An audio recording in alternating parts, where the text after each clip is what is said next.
Now let's get specifically into why it is the best investment account. So we talked about the different medical expenses that you can use to pay for before tax. We talked about how it reduces your taxable income.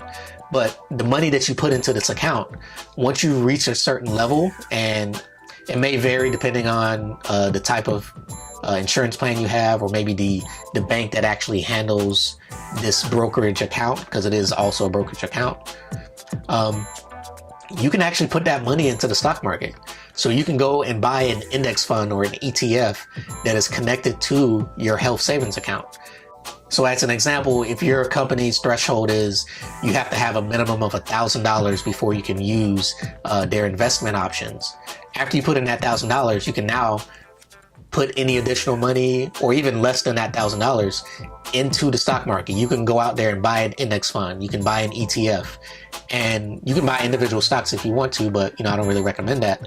But the point is that the money that you have in that account, it can actually continue to grow. So for the next 10, 20, 30 years, before you go into retirement age, that money that you're putting in every year, up to $7,000 for a family, that can grow into hundreds of thousands of dollars, or maybe even millions of dollars, depending on the growth of the stock market. And, the growth of the stock market over history has been between 5 to 8%, 5% for the total stock market and about 8-9% for the S&P 500. And so you can go and buy an S&P 500 ETF and put the money that you put into your health savings account into that investment account. So it's great because that money can grow, and then you can use that to pay for your medical expenses in the future. And so we all know that the older we get, the more medical problems we're likely to have. You may need your own daycare as an older person. You're definitely going to have more medical bills once you get older, especially in that retirement age. So this is a great way to pay for those medical expenses with pre-tax money. And as that money grows, you won't get taxed on that money as long as you use it for medical expenses and expenses that are approved on the IRS qualified expense list. The way I like to think of the HSA is an IRA or 401k, like on another level. And yes, you can only spend, as far as tax-free, no penalty, you can only spend it on medical expenses. Now you can go into the account to pay for non-medical expenses. The only issue is, just like an IRA or 401k, you will incur a penalty of 10%, and you'll also be taxed at the end of the year because that money wasn't previously taxed when you put it into the account. You're not going to be taxed, and you're going to have that penalty in addition to the taxes that you'll have to pay on it at the end of the year. After the age of 65, the retirement age, you can use that money for anything that you want. Now, there won't be a penalty. You'll still be taxed. So it'll be like, you're bringing in income, and you'll be taxed at your normal income tax rate. That's the great thing about it as well. And that's why it's very similar to an IRA and a 401k, is because you can use that money once you get into retirement. It will be just like having another IRA. It's like you have two IRAs, basically. You have your traditional IRA where you can put up to, I believe it's $6,000 this year into it each year. With a health savings account, as a family, you can put up to $7,000. And if you use that for medical expenses or daycare, after school program, things of that nature that are on that IRS approved list, you don't pay any taxes for it. If you buy food, once you're retired, or if you're paying for your mortgage, if you still have one, anything outside of that IRS approved list, you will be taxed on that money. So just keep that in mind. But it's the same that if you have a traditional IRA or if you have a traditional 401k, it's the exact same thing. Now let's look into the numbers and talk about the benefits of paying for something pre-tax versus post-tax. So let's say you have a medical expense and maybe it's a prescription and it's $100. If you were to pay for that $100 prescription pre-tax, $100 equals $100. Whatever $100 you made, you put it into that account. It wasn't taxed when it went into that account. You use your HSA to pay for the prescription. $100 costs you $100. But when you pay $100 post-tax, now it depends on what tax bracket you're in. So if you're in the lowest tax bracket where your income tax is 10%, you have to make $110 in order to have $100 in your, in your account, your personal checking or savings account, to then pay for that prescription that's $100.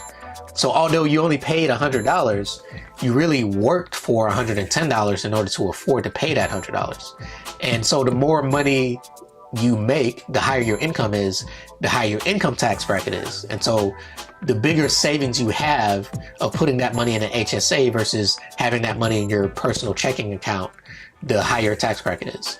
So based off the 2019 tax brackets, $100 would be, at the lowest tax bracket, you have to make $110. The next tax bracket, $112. The next tax bracket, $122.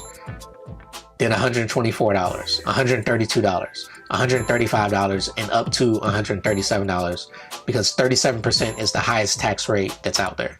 So when we're only talking about $100, that doesn't seem like a lot of money. It's like, okay, at the worst, I have to work for $137 in order to afford $100 worth of medical expenses or IRS approved expenses. But remember, once you get older, you're going to have higher expenses medically, unless something changes, the way that the health system and the insurance system is working. We're going to think about like how it works right now.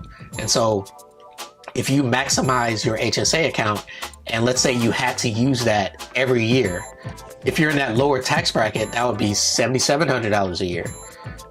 Next bracket would be $7,840, $8,540, $8,860, $9,240, $9,450, $9,590 at the highest 37% tax bracket.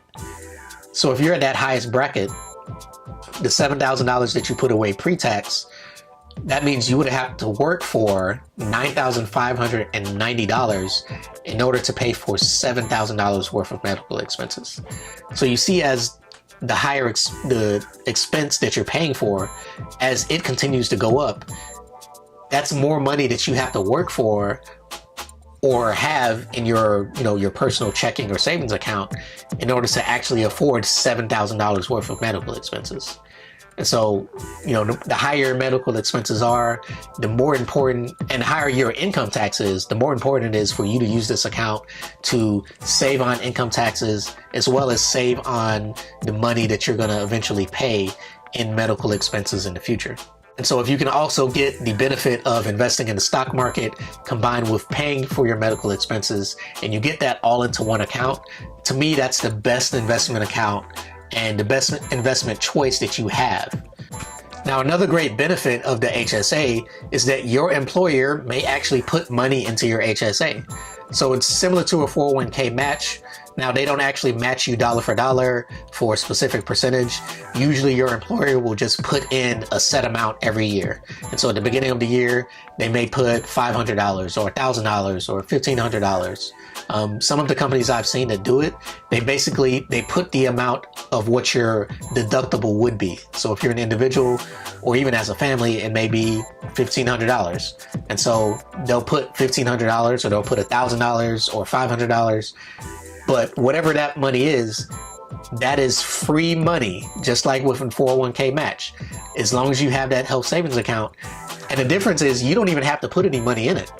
As long as you have that health savings account, they're going to put that money in it no matter what. Or at least with the companies that I've seen, they don't ask you to put a certain amount of money before they give you that benefit of putting the money in themselves.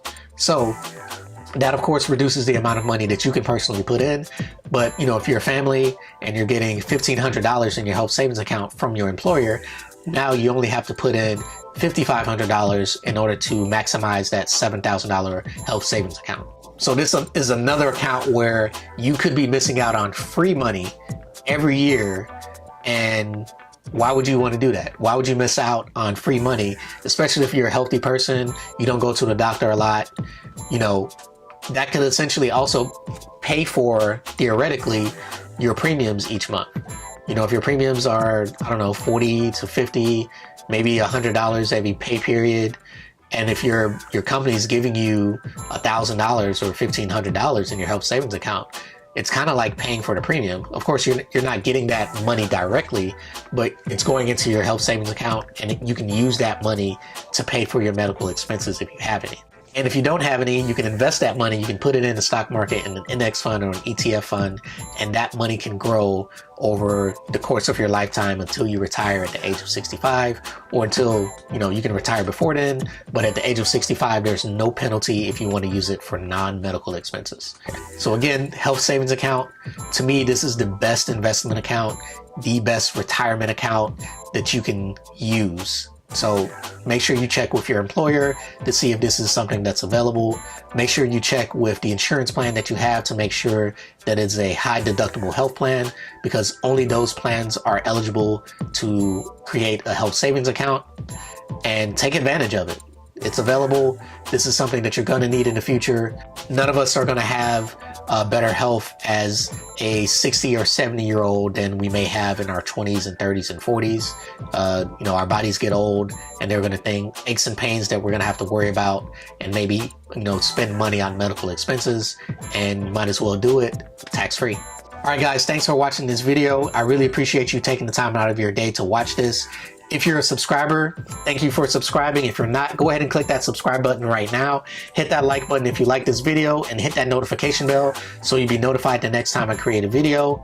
Again, I really appreciate you guys taking the time out of your day to watch this. You have a great day. Thanks.